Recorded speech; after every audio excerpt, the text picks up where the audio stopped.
তাদের আমি আশীর্বাদই দেবো এবং তাদের মনে আরো শক্তি বাড়ুক, এটাই আমি চাইব।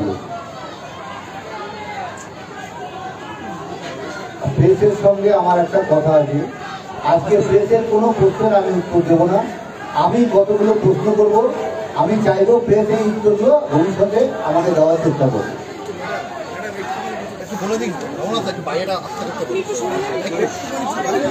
সবাইকে একটু রিকোয়েস্ট করা হচ্ছে, প্লিজ আপনারা একটু শান্ত হয়ে যান।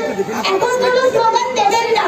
আমাদের অভয়ের মা ও বাবা কিছু কথা বলছেন, কাইন্ডলি আপনারা একটু শান্ত হয়ে যান।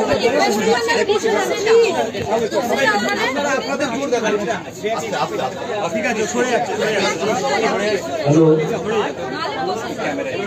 আমার মেয়ে 8:10 এই আর্থিক হসপিটালে এসেছিল রোগী পরিষেবা দেওয়ার জন্য, অসুস্থ লোককে সুস্থ করার জন্য। আজকে এই হসপিটালেই সে বলি হয়ে গেছে দুর্বৃত্তদের পাল্লায় পড়ে। দুর্বৃত্তরা তার জীবনটা শেষ করে দিয়েছে। আজকে তার এতদিনের স্বপ্ন, এবং আমি যে 62 বছর ধরে যে স্বপ্ন তিল তিল করে গড়ে তুলেছিলাম, একটা রাতের মধ্যে আমাদের জীবনটা পুরো উলটপালট করে দিয়েছে। আমার মনে কতগুলো প্রশ্ন এসছে, আমি শুধু মিডিয়ার কাছে সেই প্রশ্নগুলোই রাখবো। প্রশ্ন 1, পুলিশ আমরা এখন জানতে পারছি আরজিকর যে আউটপোস্ট আছে, তারা 10টা 10 মিনিটে আমার মেয়ের এইরকম পরিণতির খবর পায়। কিন্তু তারপরেও কিন্তু ওরা কোনো আমার মেয়ের কোনো শারীরিক পরীক্ষা করেনি, যেটা তাদের প্রথম কাজ ছিল, সেটা কিন্তু করেনি। দ্বিতীয়টা, বেলা 11টার সময় আমাদের জানানো হয় আমার মেয়ে আত্মহত্যা করেছে। তারা কোনো মেডিকেল টেস্ট করলো না, আগেই তারা বলে দিল আত্মহত্যা করেছে। ঠিক আছে, কেন করেছে এটা সেটা তারাই জানে, তারাই উত্তর দেবে।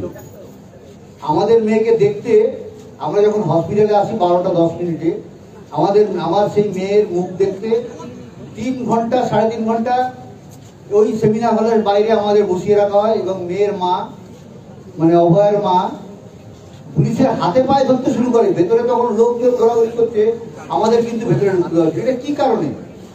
এই প্রশ্নটা আমার উত্তর চাই।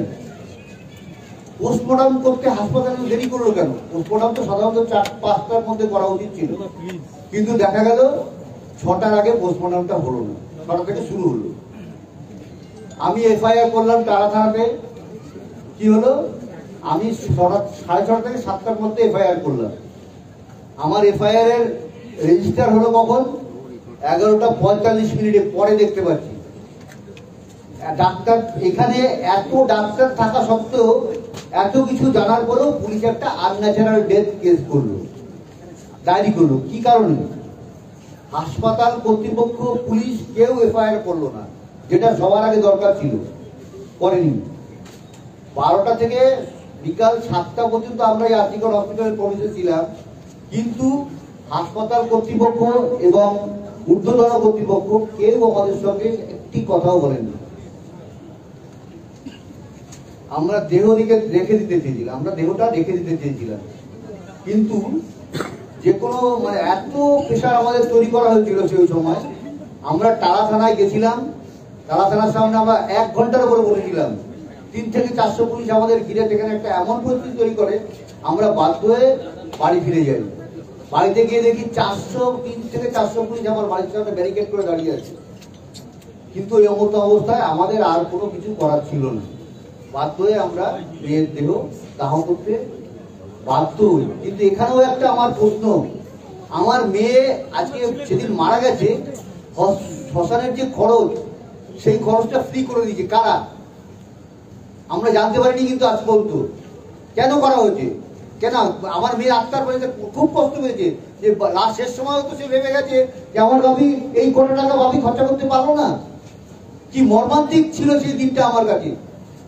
এই প্রশ্নের উত্তরটা আমার কে দেবে?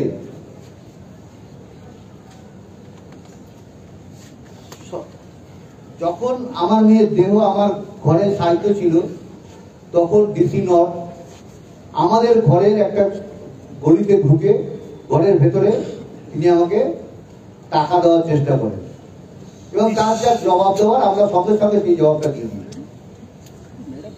ডিসি সেন্টার ইন্দিরা মুখোপাধ্যায় বারবার প্রেস মিট করে মিথ্যা কথা বলছে, মিথ্যাচার করছে। কারণটা কি? কি কারণে এরা করছেন এই জিনিসটা, তাই দিকে আমাদের একটা বিশাল প্রশ্ন আমাদের সবসময় মনে আছে।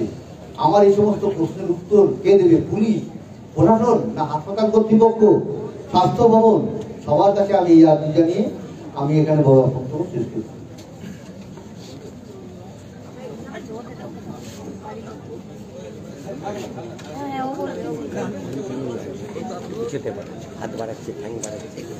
আপনি একটু পিছন, ওনাকে মুখটা বলছি একটা প্রশ্ন করা যাবে আপনাকে?